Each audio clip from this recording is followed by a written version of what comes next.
Dusome igitabo c'uwavugishwa n'Imana Yesaya igice ca 5 duhereye ku murongo wa mbere. Haravuga ngo umuzabibu uhoraho n'ibizowubako. Hinge ndirimbe ivy'umukunzi wanje, indirimbo y'uwo nkunda ivuga ivy'umurima w'imizabibu yiwe. Umukunzi wanje yagize umurima w'imizabibu ku musozi umera cane. Yari yarawurimiriye awukuramwo amabuye, ateramwo imizabibu y'ubwoko bwiza, awubakamwo umutara hagati, awimbamwo n'ikinogo, agikora mu bwato.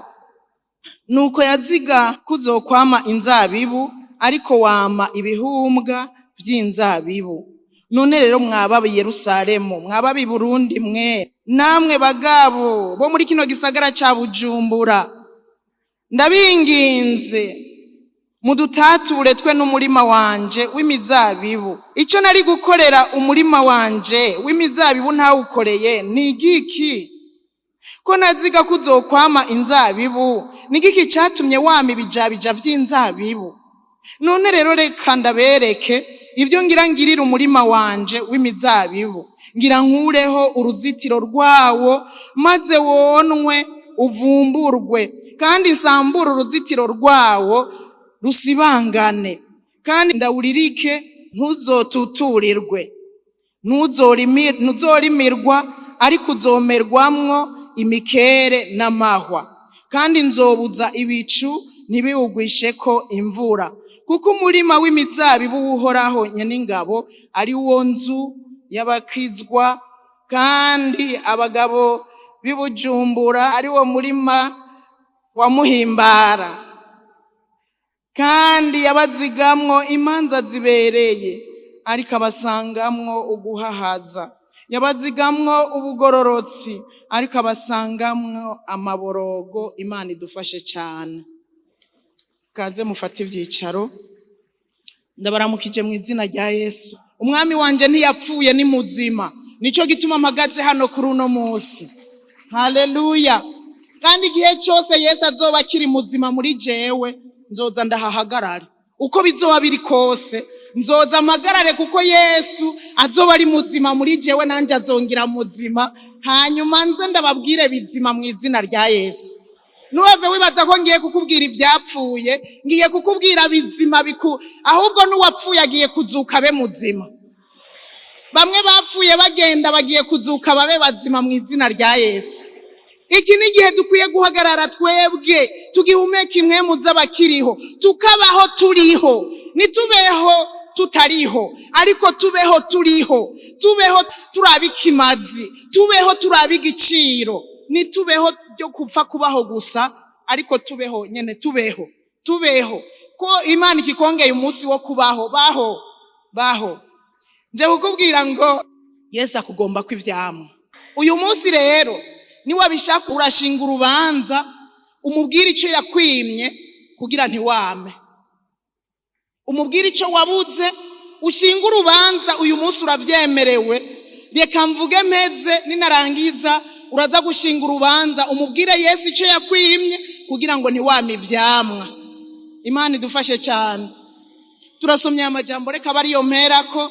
Aya majambo y'umurima w'imizabibu n'ibizowubako. Umukunzi wanje yagize umurima w'imizabibu ku musozi umera cane. Imirima yayiteye ku musozi umera cane. Hanyuma iyo mizabibu arayirimirira, ayikuramwo amabuye. Si ivyo gusa, aca arafata yubakamwo umutara n'akazu nyene k'abacungera imirima kugira ntihagire n'ikiyona. Ngo yimbamwo n'ubwato, ubwato burundamwo amazi kugira ngo umuzabibu wiwe ntugire ico ubura. Hanyuma ngo nyene umurima w'umuzabibu ngo yaziga kuzoronka ivyamwa, kuzoronka imizabibu myiza ku nzabibu ziwe. Hanyuma agize ngo araza gusarura, asanga imizabibu yamye ibijabija aho kwama inzabibu nziza. Yarababaye cyane. Mbwira ivyo bikorwa byose yakoze. Icambere yarateguye umurima, arawutegura, kandi yagiye kuwutegura ahantu hamera cyane. sivyo gusa arawutegura akuramwo ikintu cyose cobuza inzabibu kumera neza, akuramwo amabuye. Murabizi hari amabuye ibiti ntibishobora kuduga neza, kuko yagomba ngo inzabibu ziwe zize zikure neza hanyuma zimuhe inzabibu nziza, ivyamwa vyiza. Sivyo gusa yarashizemwo n'abacungera iyo mizabibu kugira ngo ntiyonwe, ashiramwo umutara wo guhagararamwo. Usomye aha hepfo abafise Bibiliya nshasha baravuga ko ari akazu gataramutse ko gucungera umurima w'imizabibu. Umuntu ajamwo ahagararamwo, ujejwe umutekano w'imizabibu acungereye gataramutse kari hejuru kugira ngo abone impande zose. Sivyo gusa ngo acayimbamwo ubwato, ashiramwo ubwato hagati muri iyo mizabibu, bwari ubwato burimwo amazi kugira ngo imizabibu ntibure amazi. Ntaco atakoze rero mu yandi majambo kugira ngo inzabibu zishobore kwama imizabibu myiza. Ariko ngo agira araja gusoroma asanga hamye ibijabija ibihumbwa vy'inzabibu. Arababara cyane, arabaza ati mbega nigiki ntakoreye uyu muzabibu jewe nategerezwa kuwukorera? Nigiki nakoreye uyu muzabibu nategerezwa gukora? Arakirondera arakibura. Aravuga ati reka rero uyu muzabibu ko naziga kuwukuramwo inzabibu nziza ariko ukama ibijabija, reka ndawukureho. Aravuga ngo reka ubwa mbere nkureho uruzitiro. Uruzitiro rubusigura gukingirwa. Inzu itagira uruzitiro abasuma barinjira vyoroshe, imbwa zirinjira vyoroshe, ivyo ari byo vyose n'utahayo hatahanye nakiyinjirira, n'abasazi barinjira. Uruzitiro ruradukingira, rukingira ibipfa kwinjira. Aravuga ngo icyambere reka nkureho uruzitiro, nkureho icyakingira uyu muzabibu, kandi sinzosubira kuwukorerera, sinzosubira kuwutabirira. Arongerako ngo nta n'ibicu vy'imvura bizosubira kukubaho, nta n'ibicu vy'imvura bizosubira kubaho ngo uwo muzabibu uronke imvura. Ivyo yabikoreshejwe n'iki? N'ishavu, kubera yabona atacu umuzabibu umuzaniye. Yaratanze ingufu ziwe zose n'uburyo yarabutanze kugira umuzabibu ushobore kumererwa neza, hanyuma wama inzabibu nziza, hanyuma aronka ibihumbwa. Kubw'ishavu aravuga ngo sinzosubira kuwukorerera, nta n'uruzitiro, ndakuraho uruzitiro. Si ivyo gusa, nta n'imvura izosubira kurugwako. Iyo niyo ngingo yafashwe. Imizabibu si Imana ibabaye. Yari kavuga ubwoko yatoranije, yari kavuga abantu yiharije, yagize inyagu yiharije, yari kavuga abantu yahamagaye mu mazina akabagira biwe, yari kavuga ubwoko bwiwe, abana biwe nibo yari karavuga. Arabaza ati nigiki nakoze nategezwa kubakorera kugira ngo mugume mwami ibihumbwa? Niki nakoze nategezwa kubakorera kugira ngo nze kurondera izabibu nkabura, kurondera ivyamwa nkabura? Ndakwibutsa yuko Yesu akugombako ivyamwa. Usomye mu butumwa bwiza bwanditswe na Mariko mu gice ca 11 ugasoma ku murongo wa 2, haravuga ngo Yesu avuma umusukone. Bukeye bamaze kuva i Betaniya, yumva arashonje. Akiri kure abona umusukoni uriko amababi, arawegera ngo kumbure yogira icyo awusangako. Awushitseko ntiyagira icyo awubonako atari amababi, kuko kitari igihe cyo kwama cy'umusukone. Arawubwira ati ntugapfe hagize umuntu n'umwe ajya ku nsukoni zawe uhereye ubu gushitsa ibihe bidashira. Abigishwa biwe baravyumva mbere no kumigwa barumiwe. Yesu nawe yari Yesu, ariko aragenda. Matayo yanditse ngo hari kare mu gatondo, ariko aragenda ava i Betaniya.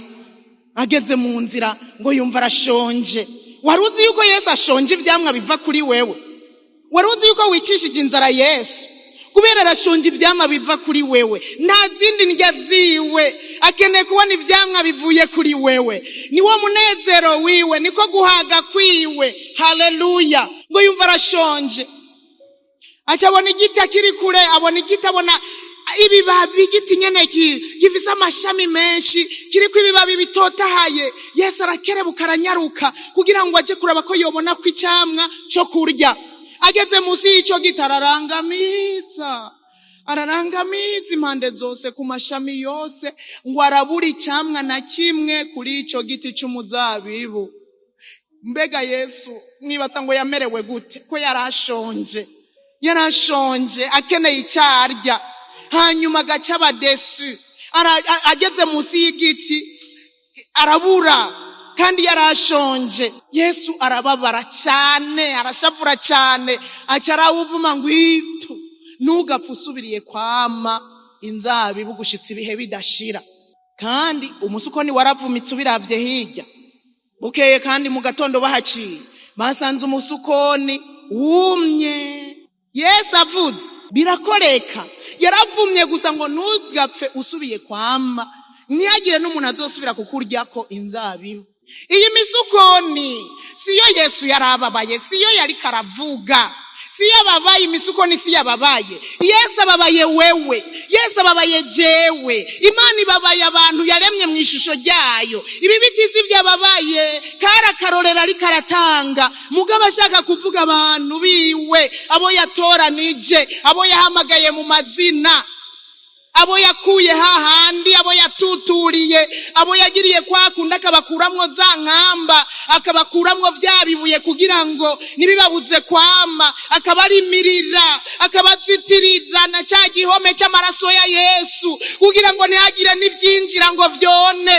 Hanyuma abo nibo yari karabwira, abo nibababaye, abo nibagomba ko bama ivyamwa, abo nibakeneye kuryako. Si imizabibu yari karavuga, iyo si yababaye.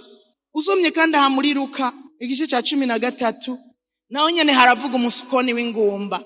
Ho n'umugani yabaciriye, aha yaragiye abona igiti. Ko murazi ko umugani ungana iki?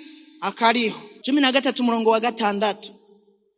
Kandi abacira uwo mugani ati, habaye umuntu yarafise igiti c'umusukoni cyatewe mu murima wiwe w'imizabibu, akironderako ivyamwa arabibura. Abwira umukozi w'uwo murima w'imizabibu ati, raba ubu haheze imyaka 3 nza kurondera ivyamwa ku giti c'umusukoni sindabibone. Nuwuce ni kuki umara uburyohe bw'aha hantu kubusa? Nawe aramwishura ati, ehe databuja, kireke ndakwinginze, kireke uwo mwaka nawo ndacorohereze ndagitabirire, hanyuma n'icama isukoni bizoba ari vyiza, ariko nikitama uzogica. Abacira umugani, ariko kandi umugani ungana kariho ku musukoni n'ubundi w'ingumba. Avuga ngo igiti cy'umusukoni cyatewe mu murima w'imizabibu, ngo agenda kurondera ko ivyamwa arabibura. Hanyuma ngo acabwira umukozi w'uruzabibu, abuze ivyamwa n'ukuri najewe nteragiye ahantu nkabona ntivyamwa, numva umengo sinosubira no kuja kurimamwe. Ejo bundi naragiye mu murima mbona ibitoke bigasaye bisanzaye. Je ndabaza abagoronome, hajya bijya bitoke biriko bitumarira uburyohe bw'ibiharage bigenze gute? Atagitoke n'agatoke kajeko aragatoke kagahumbwa. Ndababwira nti kuraho tuzohatera ibiharage, tuzohatera ibiraya. Mbona ari byo mazi imisi mbona vyimbuka. Kuraho vyanteye ishavu, byari vyamye 4 5 kimwe kiraba hari ikindi hari iki, kandi binini yabivyibushe bifise ibitoto n'icyamye kigace cyama kantu karehutse karekare mugabo kagahumbwa. Mbwira abagoronome ni kuraho sinyeneye kongera murabica, biriko biratwononera imirima nibicama. Kuraho nagize ishavu kandi n'ukuri yarimwo. Somya amajambo niho natahuye Yesu ishavu yagize iryari ryo. Agiye munsi y'igiti akabura ivyamwa, niho natahuye uyu mugani yari karabacira. Arababwira ati yagiye muri wo murima w'inzabibu abura ivyamwa. Aca arabwira umukozi ati, heraba haheze imyaka 3 inza mu murima w'iyi mizabibu nkabura. We sinzi imyaka umaze, shobora kuba woshira kubusa ikaba 30 ubimazemwo umurima uteye uri ngaho. Maze imyaka 3 bisigura ngo nta vyitwazo minimum Yesu yavuze ni imyaka 3. Nta vyitwazo ngo maze akanya gato, ahandi ho nta n'imyaka yavuze. Aha nuko gusa yatomoye ngo haheze imyaka 3 inza kuraba iyo murima w'imizabibu nkabura inzabibu. Aca arabwira umukozi ati mbega uwo murima iyi mizabibu yoguma ngaho imara uburyohe bw'iyisi gute? Bice ubikureho. Haba umukozi mwiza azi kwinginga, haba umukozi mwiza w'umwinginzi. Aca aravuga ati databuja basi ndeka gatoya nongere ndawutabirire irindi rimwe gusa. Yemwe bene data, hatabonetse abakozi babinginzi, abaranduka bo bargiye kurandu. Aringinga ati basi ndeka uyu mwaka umwe gusa nongere ntabirire, nongere ndawukorere, nongere ngire ico nkoze. Hanyuma niwaza rero inyuma y'uwo mwaka ukabona nta cyamusanzeko, nukuri urawuca, tuzoca tuyica iyi mizabibu, tuzoca tuyikuraho. Yesu nta kindi akugombako. Nagomba kukubona wambaye ikoti nziza gusa, wambaye imvutano nziza, washajije. Ariko icyo akugombako, kandi uwo kubona uciye mu ibarabara ukayangana n'impuzu zikayangana zigera ku birenge, wikwije neza, ugenda witonze n'urubibiriya mu ntoke, yoza yiruka ati ntabara ndarusha, none ntacyo womfashisha. Ugaca utangura kurya amajojo n'ubwo rubibiriya utazi n'icanditsemo. Arabaza ngo mbega n'igiki ntakoreye uruzabibu rwanje nategerezwa kurukorera? N'igiki ntarukoreye? Navuze ngo nitwarangiza ushingisha urubanza, uravyemerewe. Icyo Yesu atagukoreye yategereza kugukorera kugira wame ivyamwa ukivuge. Kumbura uraza kunshora ati umwungere mukuru rero ivyo yategerezwa kumpa ntiyabimpaye. Kumbure wosanga ariko rubanza ufise uraza kunshora. Ntaco, Yesu afise abakozi benshi. Jewe umwungere mukuru nimba vyarananiye nabaye wa mukozi mwiza wo mu ruzabibu, hariho abandi urarushingisha. Ni warushingisha ku bwanje, sinzi kuco urushingisha no ku bwasogo, sinzi kuco urushingisha no ku bwa representant legal, sinzi kuco urushingisha no ku bwa Venasi n'abandi. Ariko Yesu arakeneye kumenya icyo adagukoreye yategerezwa kugukorera kugira ngo wame ivyamwa. Mu minsi iheze Imana iransanga irambwira ngo aruzi yuko ngo utunze abakirisu b'ingumba. Hariho abo mu minsi iheze nabibwiye, nagenda bibwira ngo utunze abakirisu b'ingumba. Abo bantu bose barabaye ingumba. Ndagira umubabaro, ndagira agahinda, nibuka ivy'uru ruzabibu ukuntu Yesu yaciye aruvuma. Ndavuga ni Imana ndakwingenza. Hari umuririmbyi yahora akunda kuririmba, turindire twame ivyamwa, nuturandure turindire twame ivyamwa, nuturandure. Ndavuga nti karabaye, ndasenga Imana ariko bibandanya kugaruka. Nimba ndabanzaniye iri jambo nuko ndarizanye hageze. Nariyumviriye ukuntu abafise ubugumba bwo mu mubiri batararosa abana, nta muntu aheba atagerageje kwivuza. N'umukene wa nyuma aragerageza kivuza, ariko abifise barurira indege na rimwe na kabiri na gatatu bagiye kurondera ngo barabe yuko boronka umwana, barabe yuko boreka kwitwa ingumba. Bakurira indege, bagatanga amahera, bagatanga ivyo, bakagurisha. Ari abagurishije n'amazu, abagurishije imiduga. Kubera iki? Iyi nyota yo kugira ngo baronke ikibondo mbere gishobora kubaca mu myanya y'intoke, kimaze kuja habona kikabaca mu myanya y'intoke kikagenda. Bagatanga ibishoboka, bakurira indege, bakivuza, bakabaza. Sinzi uwundi yambwiye ejo bundi, ubu undi kuri randevu yambwiye tugume witeguye mama, nkakubwira ko ngira nje kwa muganga. Ndakwinginze iri rimwe gusa uze wisonzeshe ku bwanje kugira haze hagira ikivamwo. Ndavuga nturantabara umbwire, nzogerageza. Ahanguma nikanga ko ambwira umwanya wari we wose ko hageze kugira ngo nisonzeshe aronka umwana. Niyumvira uwo mwete, ishaka, ingumba zo mu buryo bw'umubiri bagira, bagatanga ivyabo kugira baronka umwana. Navuze ngo ashobora gucapfa agishika ku isi, canke agakura yagera mu bigero ukazibona aragiye. Bagatanga ibishoboka kugira ngo bashobore kuronka uwo mwana. Ariko twebwe dukeneye umwana azobaha ibihe bidashira. Ugasanga nta mwete, ugasanga nta masengesho, ugasanga nta shaka, ugasanga nturigera utanga n'igihumbi, uri kurarondera kuvyara umwana wo mu buryo bw'imwemu, umwana adapfa, umwana azohoraho ibihe bidashira. Uwo niwe twari dukwiye gutanga ibishoboka byose kugira uwo mwana aboneke, amafaranga tukayatanga kugira uwo mwana aboneke, ibyo dufise tukanabigurisha kugira uwo mwana aboneke, umwana azobaha ibihe bidashira.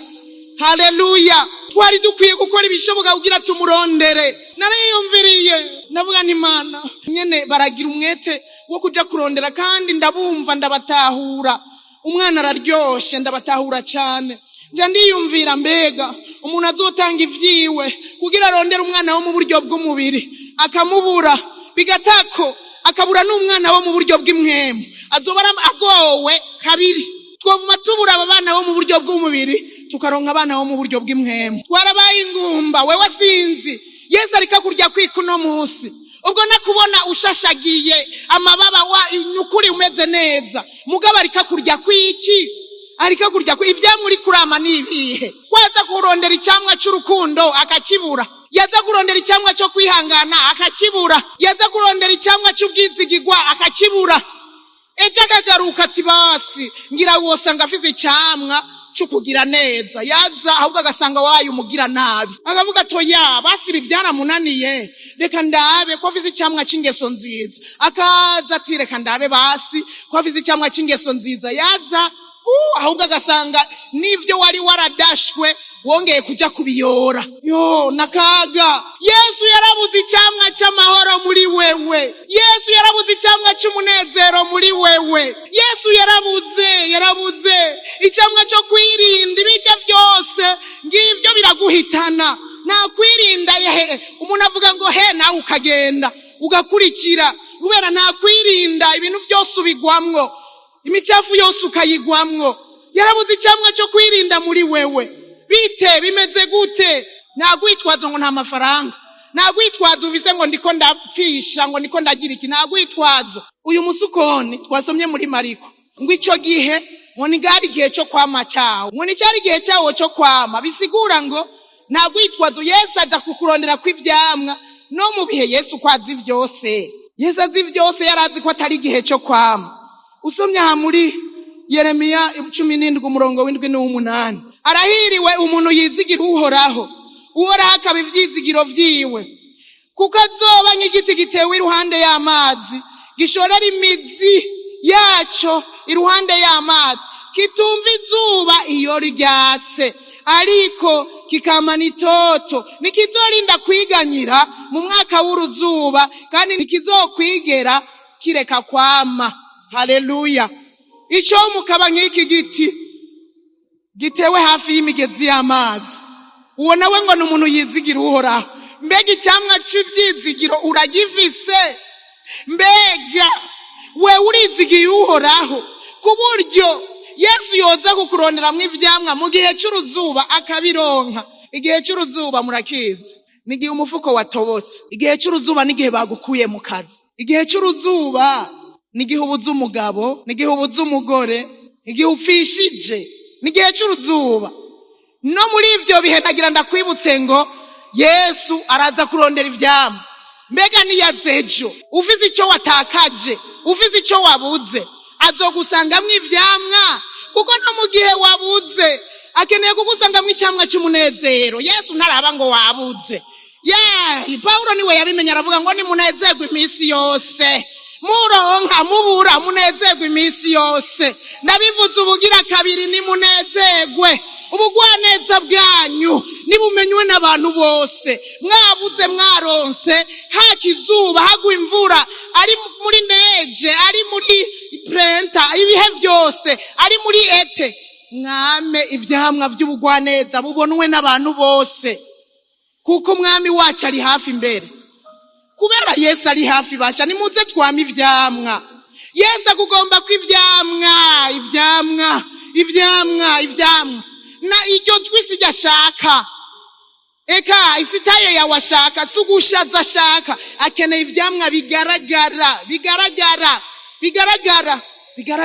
Kandi ubu rero si Yesu aza kubiryako, aba Yesu turahari kugira ngo tukuryeko. Mbega noza kurondera icyamwa iwawe no kironka, nanje woza kurondera icyamwa iwanje wo kironka, kwangu utapata. Birahari. Ingutora umunezero ndawufise, amahoro numva ndayafise. Ukeneye urukundo, na nubu ndacyakundana, ndabakunda. Ukeneye iki? Ugwaneza. Hari ubugwana bumbonamo ngo nuko vyacanganye. Ekaye nta bugwana. Cyanibuka ko Yesu ari muzima, nkavuga nimbisa wobona nsutuye umunwa yohavaza akambaza ngo umwami wawe yapfuye, no camara. Ariko rero ko ari muzima, reka ngaragaze ko ari muzima muri jewe. Nta kindi Yesu akugombako. Uwoza kurondera icyamwa iwawe yokironka. None kutari kurama ivyamwa uyu munsi, ico wabuze Yesu yari kuguha ataguhaye n'igiki? Abakozi bo mu ruzabibu ko bahari batabirira uko bukeye uko bwije, baguma bavuga, baguma basemerera. Ni gute utama ivyamwa? Ni gute wama ibihumbwa? Ni gute wama ibijabija? Abaji wawe bagahura n'ibijabija, abaji wawe bagahura n'ibihumbwa. Habuze iki? Byagenze gute? Nimuze tuvyara abana bo mu buryo bw'imwemu, nitubingumba. Icyo gihe yari kambwira kuko tutariko turavyara abana bo mu buryo bw'imwemu, ngo tubwire abantu ubutumwa bwiza. Wewe uri kuravyara bangahe? Ugejeje kuri bangahe ga nshuti unyumva? Umunsi umwe nagize inzozi, haza umuntu wijwi nyene ntabona, araza adusanga muri roshe hajya harugura aho twahora. Nkabona turutse muri urya muryango ujya twakunda gucamwe twebwe w'imbere. Araza arinjira hajya, arambwira jewe amengo turiko turavugana, ariko mbona aratanguye aradomye kwa abantu. Aravuga ngo wewe haguruka, agatora uwashatse. Wewe haguruka, nawe haguruka, nawe haguruka, nawe haguruka. Araduhagurutsa mubo yahagurukije narindimwo. Aravuga ngo nimuze mutonde hajya imbere, murabona muri roshe hajya haruguru ko hari hameze. Turatonda. Aca arabwira ishengero mwese mukoraniye ngaho, umuntu wese azi ko yavyawe numwe muri aba bahagaze hano, naza mutonde inyuma. Twebwe aratubwira ngo ntihagire uraba inyuma, mwese guma muraba imbere, muza kuraba inyuma ndababwiye. Hanyuma turahagarara, tukumva abantu bava mu ntebe bagenda, rumva ntitwaraba inyuma. Hanyuma agacerere karaza mu rusengero, aca aravuga rero ngo nimuhindukire murabe inyuma yanyu. Harabahindukiriye gutetegwa, basanga inyuma yabo haragaragara. Abandi babona shene zigenda zigaca muri kakajyango kari inyuma gutya, bagaca bamanuka hamwe muri garage, bagaca babandanya no kwibarabara. Abo bavyaye batonze bakurikirana gushikana hariya kwibarabara. Abandi bagera hagati, abandi bafise batatu, abandi bafise bangahe. Hanyuma hari abahindukiriye kunezerwa, babonye shene y'abantu burya bangana gutya batwenga. Abandi nabo ibimaramare, ibitetegwe. Sinzi uyu munsi uwo mugabo yoza hano akaguhagarika ngaha, atabavyawe na ntuzenya nibaze ngaha, sinzi iyo bogera biwawe. Aho bogera ntahonze. Ni ubizi ukuntu uri kuravyara mu buryo bw'imwemu, ni uzi ivyamwa uri kurama. Erega ari abandi boza bagatonda, atari kubera wababwiye ubutumwa bwiza gutya fasa fasa, kubera bakuriye ko ivyamwa gusa. Akavuga ati mbisa bya vyamwa najya nivyo byanzanye mu rusengero, agacaza agatonda inyuma yawe. Kubera iki? Ari ivyamwa byo kuri wewe. Kuko hariho bamwe bahindukiye, na jewe ubwanje mpindukiye, naravuze nti abo jewe uriya ko nibuka ko atari je namuvyaye. Nuri umengo sije namuvyaye. Nabariye ku vyamwa, bamaze kujya ku vyamwa baza kuri Kristo. Kubera bariye ivyamwa bararyoherwa, baca baza kuri Kristo. Bagumana mu mitima yabo bati naka niwe yamvyaye, naje kuri Kristo kubwa naka. Erega ni twashika no mwijuru, niko bizogenda, niko bizomera. Naciye mbona igicapo cyo mwijuru, abantu baza batonda, warakoze kumvyara, sinari gushika mwijuru yutamvyara. Abantu banezerwa, baguwe neza. None wewe bizoba gute? Bizobamera gute? Yohana umubatizi aragabisha abantu, Luka 3:9. ariko incabiti iramaze gutumberezwa ku bitsina vy'ibiti. Nuko rero igiti cyose kitama ivyiza kiracibwa kigateregwa mu muriro. Ayo yari amajambo ya Yohana Umubatizi yari karagabisha abantu. Aravuga ngo igiti cyose kitama, muri iyi Bibiliya nshasha nabonye havuga neza ngo kiramaze gutumberezwa ku bitsina vy'ibiti. Mu yandi majambo buryo bincabiti mezuko ari prêt, ariteguye. Kandi ibihe tugezemo vy'ukuri nabibonye incabiti iramaze gutumberezwa. Igiti cyose rero kitama ivyiza kigiye gucibwa, hanyuma ngo kizoteregwa mu muriro. Mu muriro rero ni hahandi ngo hazoba kuryanya insya z'amenyo. Uwo muriro Imana iwukurinde. Wama ivyamwa bikwiranye no kwihana. Subira uharura imyaka umaze mu gakiza. Hari benshi baza gusanga irenga 3 ari myinshi kurutaho. Inye n'umurima w'imizabibu yavuze ngo haheze imyaka 3 nza nkabura, wewe ishobora kubirenga 3. Uri kurama ivyamwa. Yesu arababwira ngo hariya mu gice c'indwi muri Matayo arababwira ngo bazobamenyera ku vyo mwama, bazobamenyera ku vyamwa vyanyu. Niho bazomenya ko muri aba Kristo, niho bazomenya ko muri abanje, niho uzovuga ngo ndi wa Yesu ndabizi nawe nyene n'uwanje. Bazokurabira ku vyamwa, nibazokumviririza kuguhibongoza, nibazoraba ko dutamba cyane, nibazoraba ko twikwije twashikanye ku birenge, nibazoraba ko turiko turatera imbere. Nivyo uri kuratera imbere muri uyu mwaka wo gutera imbere, ivyamwa navyo biri hehe? Kandi ntagwitwazo nagira nongereko ngo ntagwitwazo abo bantu birinda kwicarana n'abacokoranyi, birinda abarimbura ivyagezwe ku murango no mwijoro. Abo bantu ngo bazoba nk'igiti gitewe hafi y'imigezi y'amazi, cama mu gihe cyaco, ibibabi vyaco n'ivyuma naho hoba muci.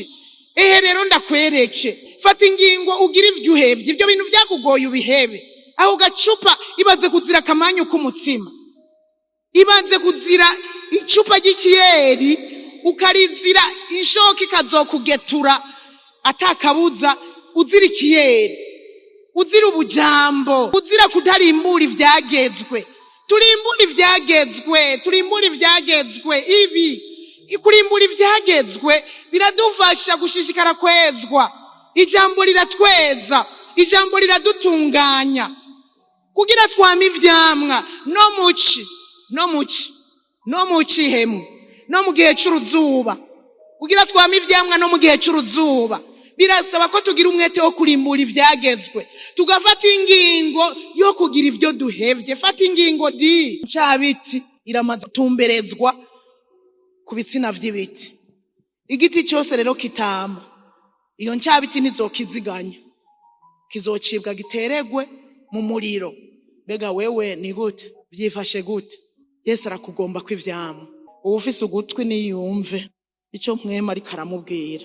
Kimwe gusa nuko ababajwe no kubona ubugumba ntaco bubabwiye. Hana yamana umubabaro, akamana agahinda abitewe n'ubugumba, ariko cyagihe umuhereza amubwiye ati genda bikubere nk'uko wizeye, yaravyakiriye arabicakira, umubabaro ucurarangira, niyongeye kubabara ukundi.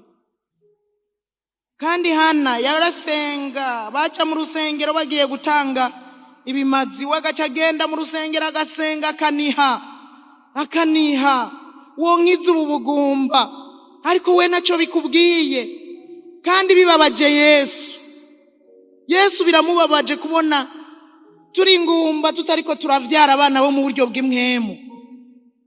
Yesu arababajwe no kubonaza mu gatondo akabura icamwa kuri wewe, yaza saa sita akabura icamwa kuri wewe, yaza ku mugoroba yagusanga ku kazi akabura icamwa, agasanga uri kurabesha ibiguzi, agasanga uri mu nkuru zipfuye, abandi akabasanga mu kurya ibiturire, abandi mu kugirira imigabo mibi yo kwica abantu, yongobeza abantu, yo gutega imitego abandi. Yesu arababajwe nuko akantu gatoya gusa kaguciyeko bakuburaho bakubonye, ugaca utangura kugazukira abantu.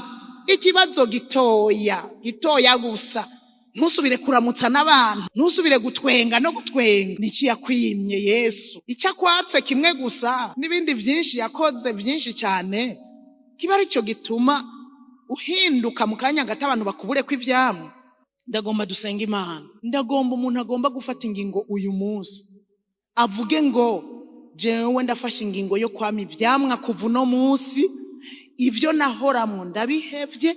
Uze babiri barutumwe ndagufashe dusenga Imana kugira Imana igushoboze.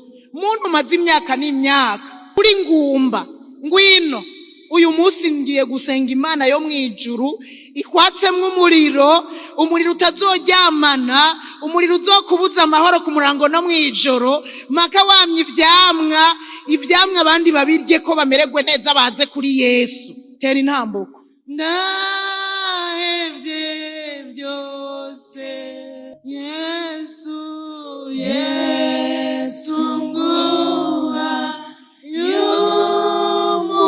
y'umutima, ndahevye byose, ndahevye byose, ndahevye byose. Ngwino dusenga Imana igira icyo ikoze. Kandi navuze ngo niwe ufise n'urubanza ushingisha, urushingishe. Nimba ari cyo Yesu yakwimye, nimba yakwimye amaboko ariyo wari gukoresha, ushingishe urubanza. Nimba yaguhaye amaguru adashobora kugenda, ariyo wari gukoresha kugira wame ivyamwa, ushingishe urubanza. Nimba uri kiragi, ushingishe urubanza. Nimba nawe nyene ufise amatwi yumva, ushingishe urubanza. Sinzi icyo yakwimye kugira ushobore kwama, ariko icyo akugombako ivyamwa, n'ivyamwa, n'ivyamwa, n'ivyamwa. Akugombako ivyamwa. Zana abantu kuri Kristo kubera ivyamwa. Bamira ivyamwa vyiza vyo kwihana, bagukurikire, baze aho usengera, utarinze no kuvuga amajambo menshi. Ivyamwa birashobora kubazana kuri Kristo. Imvugo yawe nziza, ubugwaneza bwawe, ingeso zawe nziza, urukundo rwawe, kwihangana kwawe, amahoro guha abandi, mubana, mukorana, mwigana, kwirinda kwawe. Abakuravye barashobora kuza kuri Kristo kuko bwizigirwa buri muri wewe. Ibyo byose n'ivyamwa Kristo akugombako, ivyamwa Kristo akugombako. Nimba uzi yuko iyo habaye ibibazo bikugora kwama ivyamwa, nawe utera intambuko, kuko nta kwitwazo dufise. Abatewe hafi y'imigezi y'amazi bama ivyamwa no mu gihe c'uruzuba, no mu gihe c'ibibazo, no mu gihe c'ingorane. Bama ivyamwa bikwiranye no kwihana.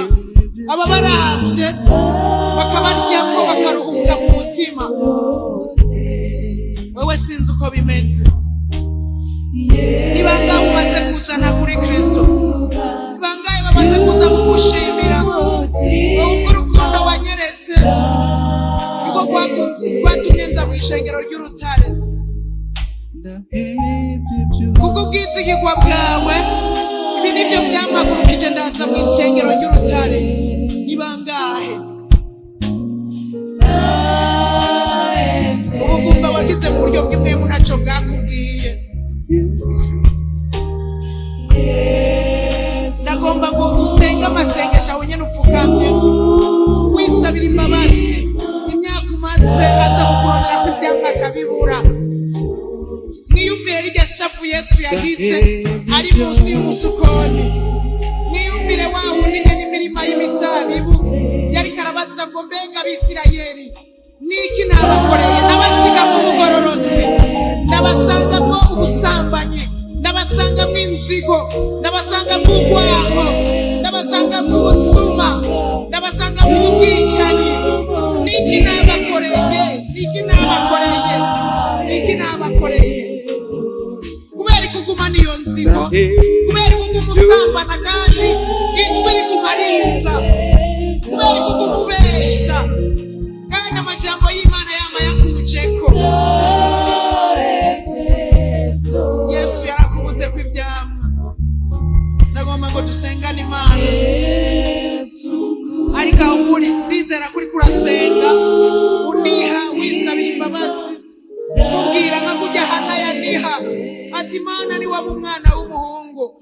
barakwiye kugira isezerano. Mana niwanshoboza nanje nzogira ukunuku niwanshoboza kwama ivyamwa nimba hari icyamwa ubona byanse ko cyama kuri wewe, ko abantu bacamura kuri wewe, urashobora kugira isezerano. Hana yaragize isezerano kandi kuva uwo munsi yaciye agenda anezerewe yiteze yuko agiye kwama ivyamwa. Data mu izina rya Yesu, raba ubu bwoko buje imbere yawe, bateye intambuko yo kwizera, bateye intambuko baza kuri wewe kuko bazi neza ko ari wewe wobashoboza muri byose. Kumbura haheze imyaka 3 canke irenga ubarondera ko ivyamwa ukabibura, hari n'abamaze imyaka irenga 10, hari abazi n'imyaka 20 ubarondera ko ivyamwa urabibura. Ariko Mana bateye intambuko baza kuri wewe, baza kuri wewe incabiti itarabagetura. Yesu dushobozwa byose nawe uduha inkomezi. Aba bantu bariko barakuririra bagirire neza Mwami. Umwe wese ibyo ariko arakubwira uravyumva, aho yananiriwe urazi, aho yananiriwe ariko arahakubwira, ahatama ivyamwa ariko arahakubwira. Mwami ndakwinginze aba bantu bateye intambuko ubagirire neza, aba bantu bateye intambuko ubagirire neza. Uhereye uyu munsi mw'izina rya Yesu ndungitse umuriro, inyota yo kuvyara, inyota yo kwama ivyamwa muri bo. Ku murango no mwijoro bagira inyota, ku murango no mwijoro bifuze kuvyara, ku murango no mwijoro mw'izina rya Yesu. Umwanditsi wa Zaburi yaratubwiye ngo abahigwe n'abaticarana n'abatoko n'abacokoranyi, batagendera mu nama z'ababi, baticaye badahagarara mu nzira z'abanyabyaha, ngo ariko ibibahimbara biri mu vyagezwe vy'Uhoraho. Kumbure mwene data we yananiriwe nuko mw'izina rya Yesu Kristo atagendeye mu nzira zawe zo kugororoka, nuko ibyaha byabandanije kumunesha, nuko atarimbuye ijambo ryawe. Ariko uyu munsi ndabasengeye umwe wese mw'izina ryiwe, ndamusengeye umugirire neza.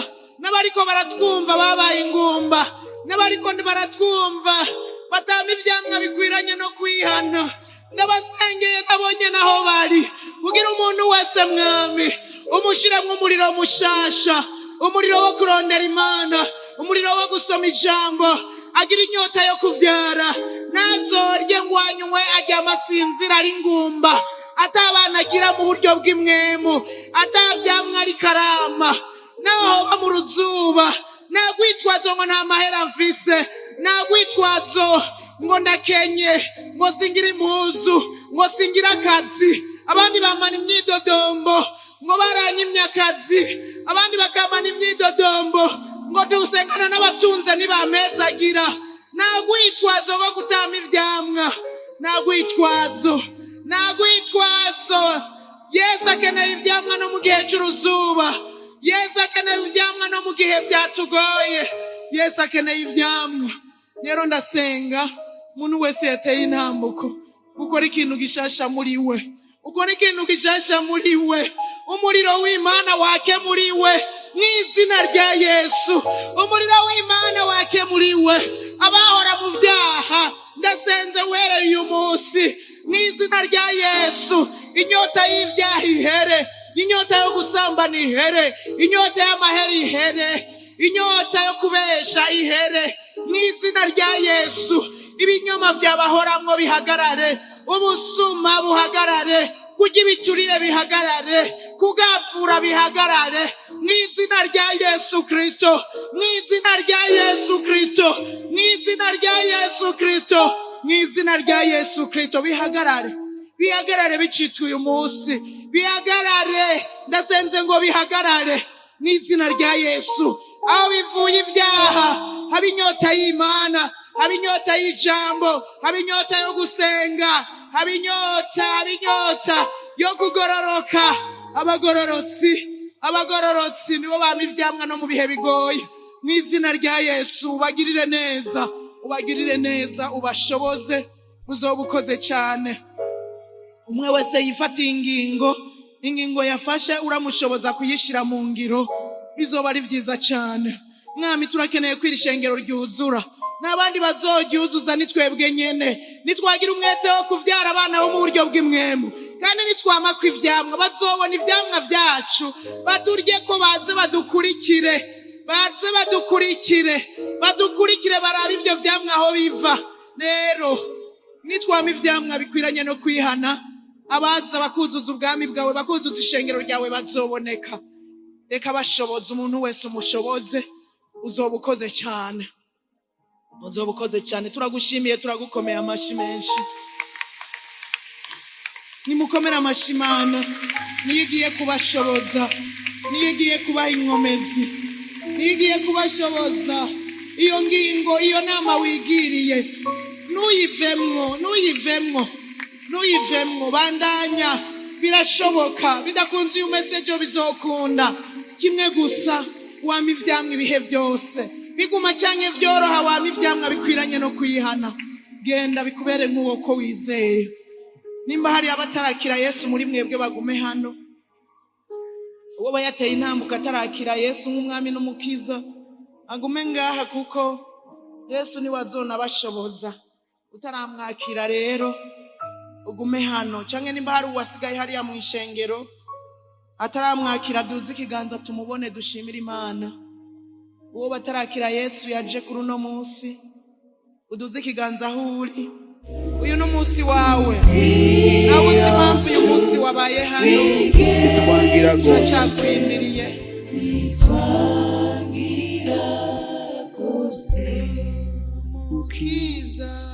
Ukiza utwemere naho turi babi, wewe waradupfiriye, ukiza utwemere. Ndagira sabe n'abariko baradukurikira ku buhinga ngurukana bumenyi, abo baba barimwo batarakira Yesu nk'umwami n'umukiza, nabo turabasaba ngo wifatanye natwe. Aho aba bagiye gusubiramwo aya majambo, namwe muyasubiremwo aho muzoba muri. Abari mu bitaro hirya no hino, Yesu arahabasanga. Yesu akwiye hose, Yesu aragutse. Mwebwe mwamaze kuza hano, ndabasabe muve hasi, umwakire mwemye kugira abinjiremwo wese. Ni mwami Yesu, ndakwakiriye uyu munsi, umbere umwami n'umukiza w'ubugingo bwanje.